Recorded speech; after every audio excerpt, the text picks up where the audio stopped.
दीर्घ प्रतीक्षेनंतर 22 जानेवारी 2024 रोजी अयोध्येतील राम मंदिरात रामलल्ला विराजमान झाले. मंदिरात रामलल्लाच्या मूर्तीची प्राणप्रतिष्ठा करण्यात आली.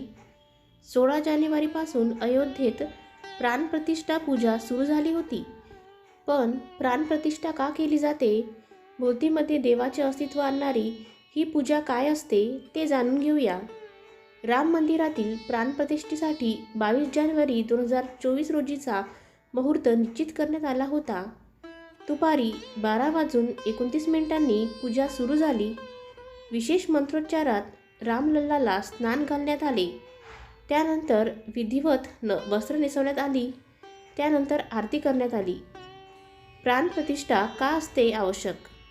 हिंदू धर्मानुसार कोणत्याही मंदिरात देवी देवतांची मूर्ती स्थापन करण्याआधी त्या मूर्तीची विधिवत प्राणप्रतिष्ठा करणे आवश्यक असते.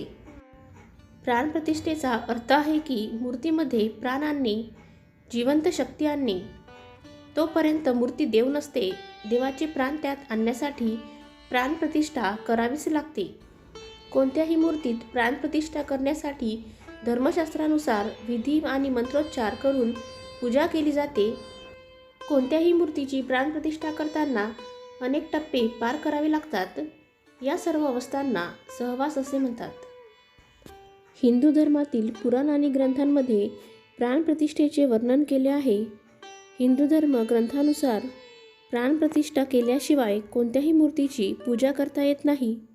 प्राणप्रतिष्ठेपूर्वी मूर्ती निर्जीव राहते आणि प्राणप्रतिष्ठेनंतरच ती सजीव होऊन पूजेस पात्र होते.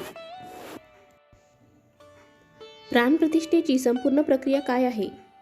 प्राणप्रतिष्ठेदरम्यान अनेक टप्पे असतात, ज्याला अधिवास म्हणतात. अधिवास ही अशी प्रक्रिया आहे ज्यामध्ये मूर्तीचे विविध गोष्टींमध्ये बुडवली जाते. या प्रक्रियेअंतर्गत मूर्ती प्रथम पाण्यात ठेवली जाते. त्यानंतर मूर्ती धान्यात ठेवली जाते.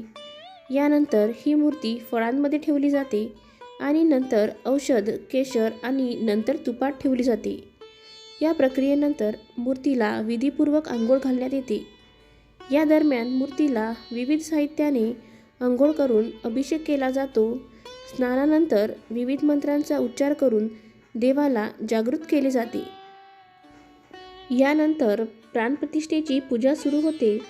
पूजेदरम्यान मूर्ती पूर्वेकडे तोंड करून ठेवली जाते आणि त्यानंतर सर्व देवी देवतांना आवाहन केले जाते आणि या शुभकार्यात सहभागी होण्यासाठी आमंत्रित केले जाते. यावेळी मंत्रांचा उच्चार केला जातो. यानंतर सर्व पूजाविधी पार पाडल्या जातात. यावेळी परमेश्वराला नवीन वस्त्रे परिधान करून सजविले जाते. अभिषेक झाल्यानंतर मूर्तीला आरसा दाखवला जातो.